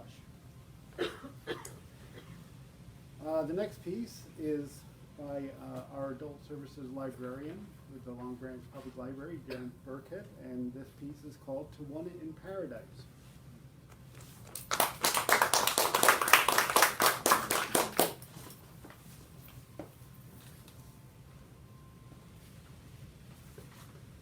I will be reading To One in Paradise. I have tried without success to find out whom Poe is mourning in this poem. There are many possibilities, since there were 8 women who had a significant role in Poe's life. 4 played a motherly role. He was engaged to 3 of the women, one of whom he actually married. The last was a fellow poet and friend. The first woman in his life, of course, was his mother, Eliza Poe. She died of tuberculosis when Poe was not yet 3. The other women who played a motherly role in his life were Frances Allen, his foster mother, Jane Stith Stannard, the mother of a childhood friend, and Marie Clem, his aunt. His aunt took him in when his foster father disowned him. Jane Stannard died when Poe was 15, and Frances Allen when he was 20. Poe was engaged first to Elmira Royster Shelton, who broke off the engagement at her father's urging. Poe married his cousin, Virginia Eliza Clem, when she was 13 or 14. She died after a long illness in 1847, and Poe was devastated. He never remarried, although he was engaged twice more. The first was to Sarah Helen Whitman, but he broke his promise to stop drinking, and she broke it off. The second was to the widow Elmira Royster Shelton, but he died 10 days before their wedding. To one in paradise. Thou wast that all to me, love, for which my soul did pine. A green isle in the sea, love, a fountain and a shrine, all wreathed with fairy fruits and flowers, and all the flowers were mine. Ah, dream too bright to last. Ah, starry hope, thou didst arise but to be overcast. A voice from out the future cries, on, on, but o'er the past, dim gulf, my spirit hovering lies. Mute, motionless, aghast. For alas, alas with me, the light of life is o'er. No more, no more, no more. Such language holds the solemn sea to the sands under the shore. Shall bloom the thunder-blasted tree, or the stricken eagle soar. And all my days are trances, and all my nightly dreams are where thy gray eye glances, and where thy footstep gleams, in what ethereal dances, by what eternal streams.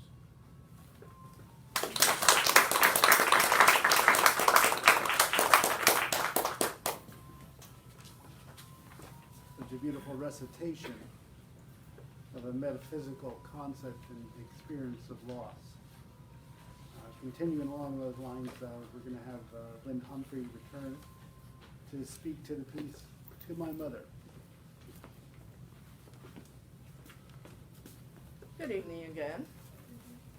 So this is a sonnet in which Poe describes his feelings for his own mother, Elizabeth Eliza, and the mother Maria and to his wife Virginia, who died in 1847.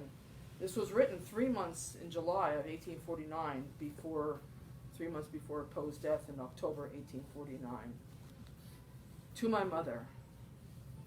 Because I feel that in the heavens above, the angels whispering to one another can find among the burning terms of love none so devotional as that of mother. Therefore, by that dear name I long have called you, you who are more than mother unto me, and fill my heart of hearts where death installed you, in setting my Virginia's spirit free. My mother, my own mother, who died early, was but the mother of myself, but you are mother to the one I love so dearly, and thus are dearer than the mother I knew, by that infinity with which my wife was dearer to my soul than a soul wife.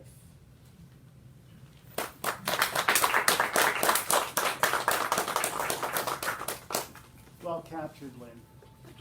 I think of Poe's relationships with the people in his life, specifically the women. And it reminds me a little bit of Brendan Behan's observation that the world was broken down into two types of people, nurses and patients. And I believe that the women in his life were more nurse and he the patient. The next piece will be presented by Marshall Harth, a great piece called The Sleeper.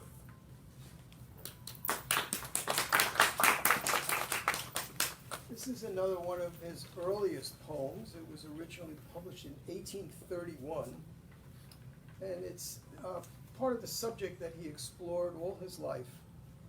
This poem's about a beautiful woman in death, And it's the subject that Poe claimed in his essay that I recommend to everybody called The Philosophy of Composition, which he actually explains how he wrote The Raven.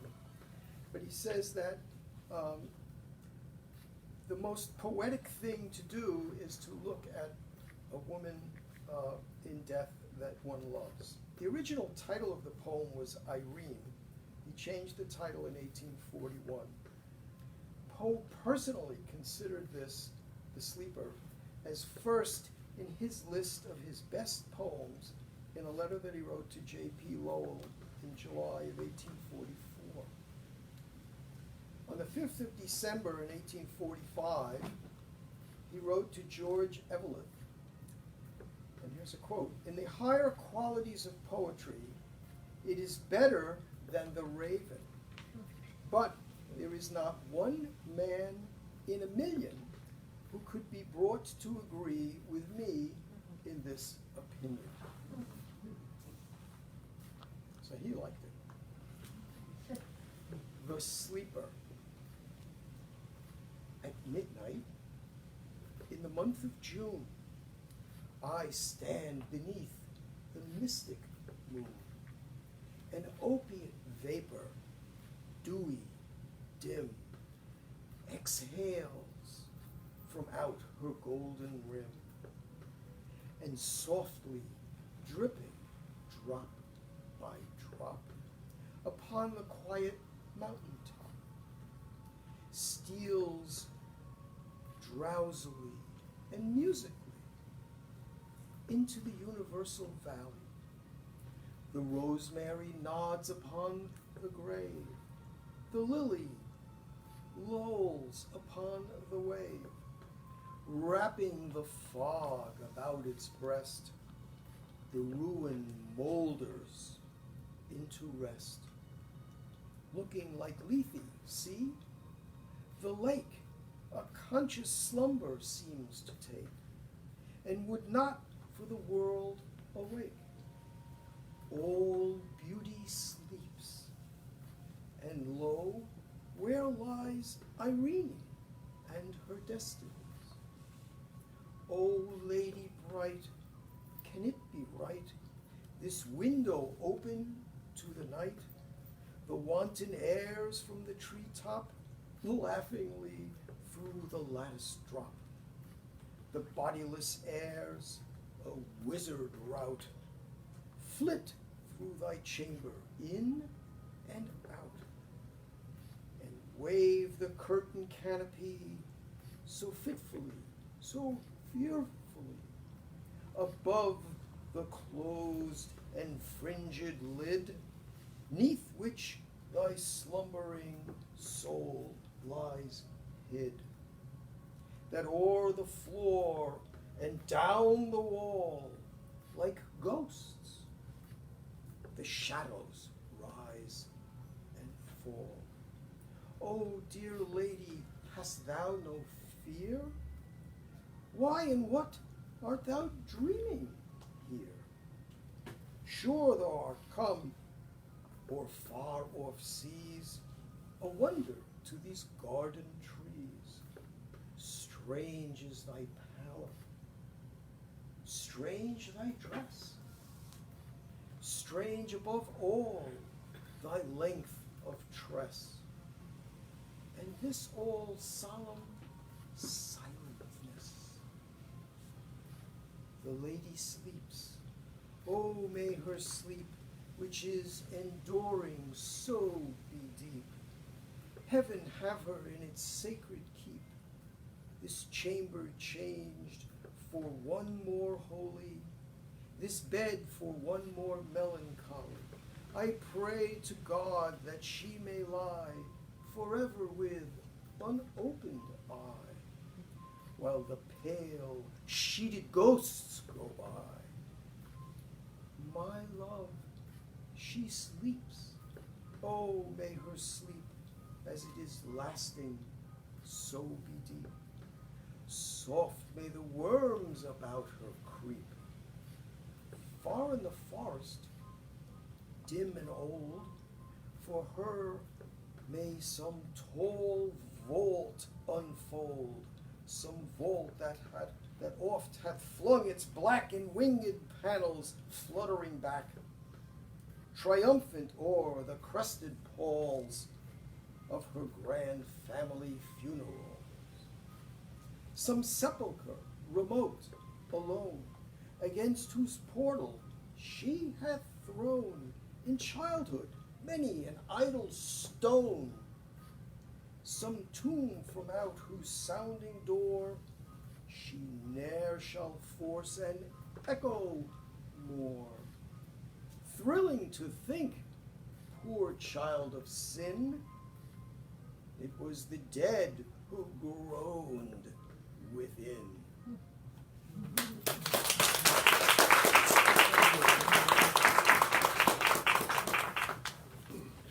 That truly is one of Poe's finer pieces. What I two things. I loved Marshall's approach to the recitation because it was that of storyteller. Very well done. And secondly, what I love about the piece itself is just that it begins, the first several stanzas, begins with very highly descriptive language about the physical world, and then rather gracefully starts doing the same about the metaphysical aspects of death, and that the metaphor of sleep for death, and brings us back home again. Anyway, well done, thank you. One of the final pieces of the night will be read by J.C. Giordano and the Evening Star.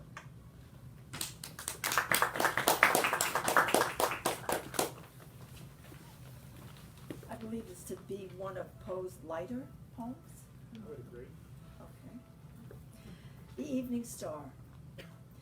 'Twas noontide of summer and midtime of night, and stars in their orbits shone pale through the light of the brighter, cold moon. Mid planets her slaves, herself in the heavens, her beam on the waves. I gazed a while on her cold smile. Too cold for me. There passed as a shroud, a fleecy cloud, and I turned away to thee. Proud evening star in thy glory afar, and dearer thy beam shall be. For joy to my heart is the proud part thou bearest in heaven at night, and more I admire thy distant fire than that colder, lowly light.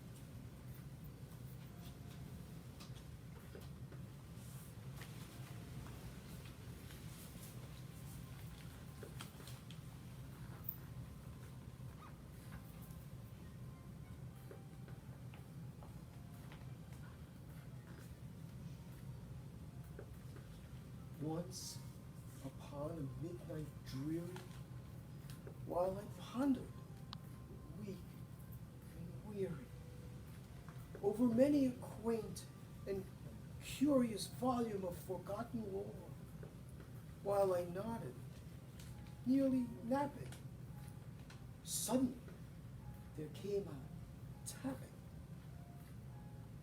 as of someone gently rapping at my chamber door. "'Tis some visitor," I muttered, tapping at my chamber door. Only this, and nothing more. Ah, distinctly I remember it was in bleak December, and each separate dying ember wrought its ghost upon the floor. Eagerly I wished the morrow.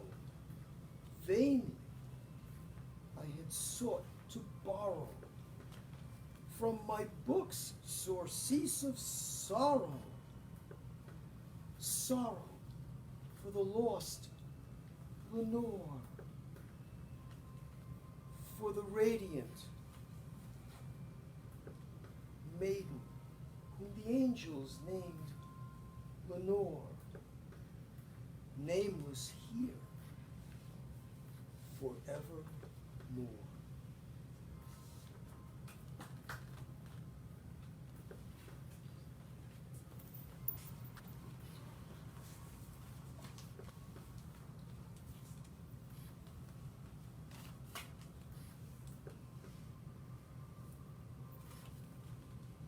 And the silken sad, uncertain rustling of each purple curtain thrilled me, filled me with fantastic terrors never felt before, so that now, to still the beating of my heart, I stood repeating, "'Tis some visitor entreating entrance at my chamber door, some late visitor entreating entrance at my chamber door. It is this and nothing more." Presently my soul grew stronger, hesitating then no longer.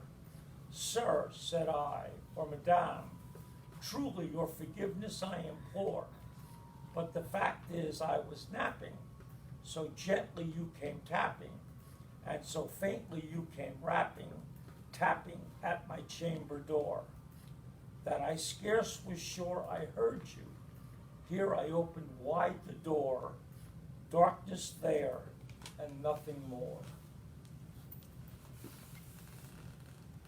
Deep into the dark, that darkness peering, long I stood there wondering, fearing, doubting, dreaming dreams no mortal ever dared to dream before. But the silence was unbroken, and the stillness gave no token, and the only word there spoken was the whispered word, "Lenore?" This I whispered, and an echo murmured back the word, "Lenore?" Merely this and nothing more. Back into the chamber turning, all my soul within me burning. Soon again I heard a tapping, somewhat louder than before. "Surely," said I, "surely that is something at my window lattice. Let me see then what thereat is, and this mystery explore. Let my heart be still a moment, and this mystery explore. 'Tis the wind, and nothing more."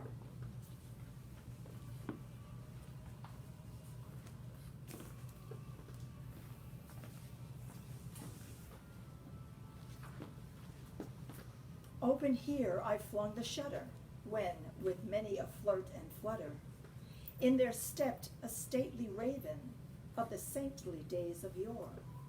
Not the least obeisance made he, not a minute stopped or stayed he, but with mien of lord or lady, perched above my chamber door, perched upon a bust of Pallas just above my chamber door, perched and sat, and nothing more.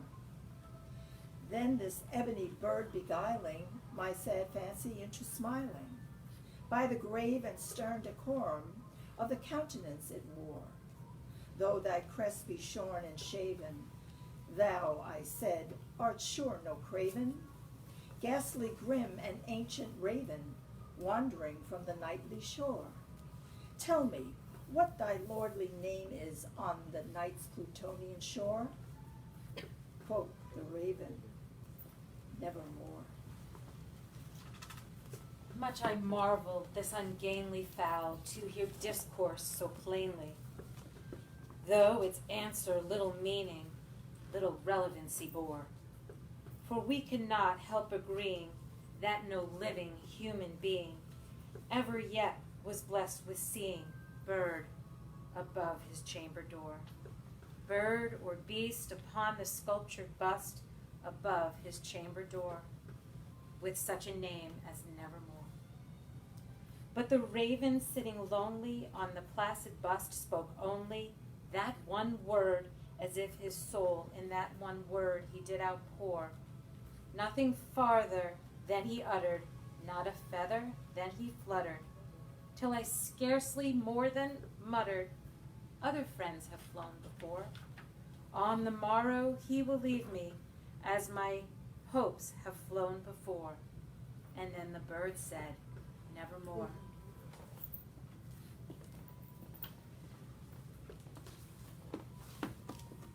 Startled at the stillness broken by reply so aptly spoken, doubtless, said I, what it utters is only stock in store, caught from some unhappy master who merciful disaster follow fast and follow faster, till his songs one burden bore, till the dirges of his hope that melancholy burden bore, of never, nevermore.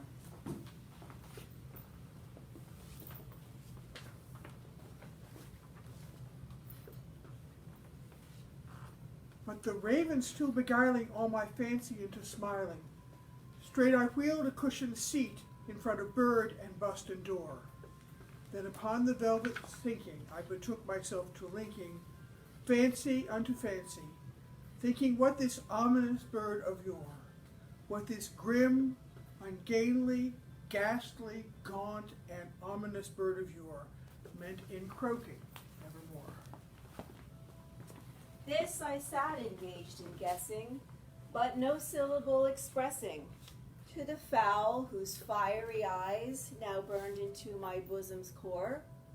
This and more I sat divining, with my head at ease reclining, on the cushion's velvet lining that the lamplight gloated o'er, but whose velvet violet lining with the lamplight gloating o'er, she shall press, ah, nevermore. Then, methought the air grew denser, perfumed from an unseen censer, swung by seraphim whose footfalls tinkled on the tufted floor. Wretch, I cried, thy God has lent thee, by these angels he has sent thee, respite, respite and nepenthe from thy memories of Lenore. Quaff, oh quaff this kind nepenthe, and forget this lost Lenore. Quoth the raven, nevermore. Prophet, said I, thing of evil, prophet still, if bird or devil, whether tempter sent, or whether tempest tossed thee here ashore, desolate, yet all undaunted, on this desert land enchanted, on this home by horror haunted, tell me truly, I implore, is there balm in Gilead? Tell me, I implore. Quoth the raven, nevermore. Prophet, said I, thing of evil, prophet still, if bird or devil, by that heaven that bends above us, by that God we both adore, tell this soul with sorrow laden, if within the distant Aidenn, it shall clasp a sainted maiden, whom the angels name Lenore. Clasp a rare and radiant maiden, whom the angels name Lenore. Quoth the raven, nevermore. Be that word our sign of parting, bird or fiend, I shrieked upstarting. Get thee back into the tempest and the night's Plutonian shore. Leave no black plume as a token of that lie thy soul has spoken. Leave my loneliness unbroken. Quit the bust above the door. Take thy beak from out my heart, and take thy form from off my door. Quoth the raven, nevermore. And the raven, never flitting, still is sitting on the pallid bust of Pallas, just above my chamber door. And his eyes have all the seeming of a demon's that is dreaming, and the lamplight o'er him streaming throws his shadow on the floor. And my soul, from out that shadow that lies floating on the floor, shall be lifted nevermore.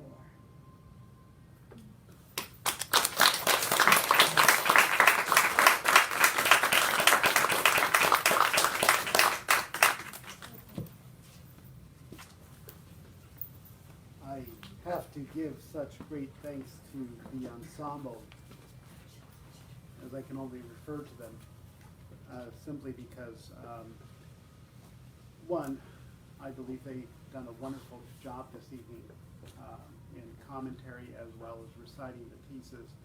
And at first I wasn't very comfortable with the suggestion that we everybody wanted to do the Raven, and we were kind of having trouble deciding who would recite the Raven. And someone came up with the idea of doing it as an ensemble, and I said, well, gee, how can we make that happen?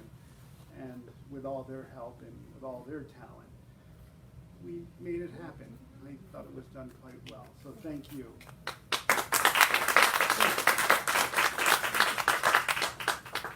Just a few closing remarks, specifically about the poet.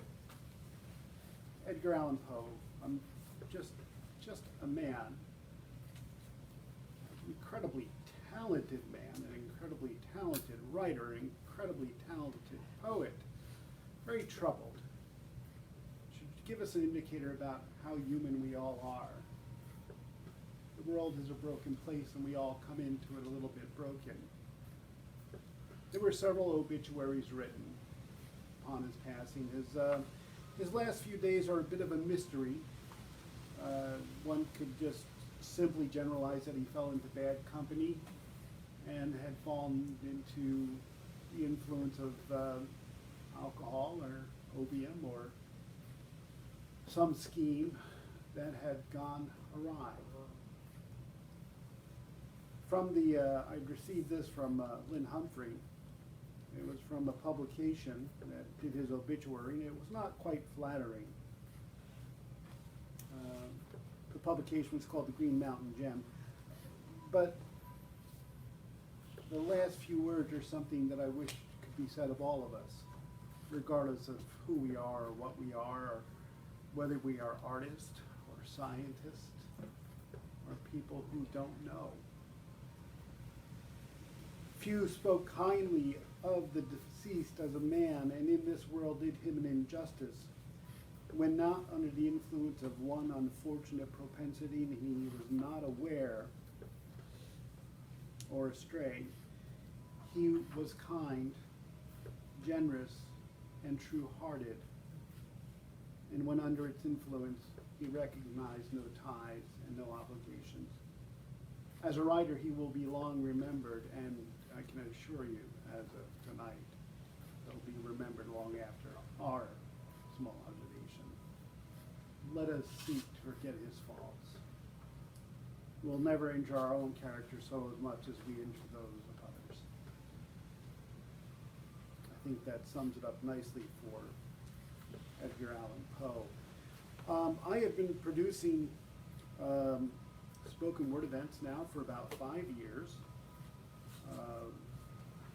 Sometimes just general poetry, sometimes another single artist such as Whitman Sampler. Or in the spring of this year we did, all by Zoom, amazingly, Irish poets.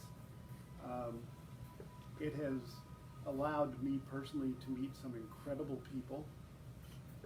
I haven't ruined a single friendship over it. As a matter of fact, it's enriched many of the relationships in my own life. The great reward for myself is where I see people start, especially novices who have never done anything like this before, about where they start, and after a couple of read-throughs and a little bit of analysis and a little bit of thinking, and the people who laugh when I tell them to rehearse in front of a mirror, and then they find themselves doing it, and the effect it has on their own performance. I am just thoroughly amazed about where people can take themselves with such little effort. A lot of what we do in life is simply a matter of desire. Anyway, at this point, I would like to thank the ensemble. If I call your name, hope I don't forget any. But if I call your name, if you'll please step right about there in a line in front of the podium. Mr. Marshall Hart.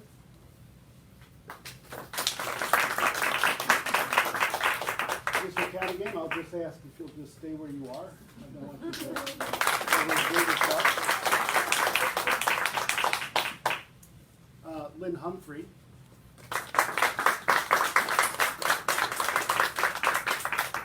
Casey Giordano.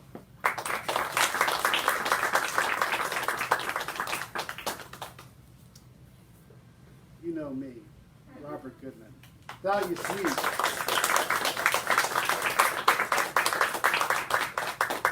Maria Maida.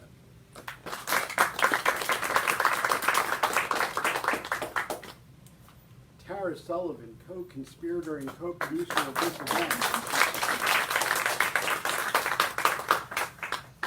Molly Sullivan. Lisa Kelly. Janet Burkhead. And now that all the performance readers, I believe I've captured all of us, are together, I'd like you all to join me in a bow to the audience, and we are so honored to have performed for you this evening, and we are so grateful, especially during this uncertain weather, that you came to join us here live, and from what I understand, quite a few online as well. And in that, we give you thanks and honor, and we hope to see you again for another event.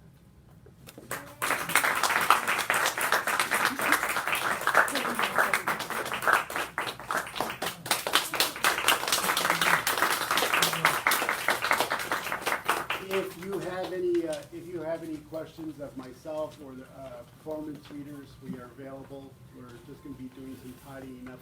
But again, thank you so much for your attendance tonight. And please get home safe. Yes.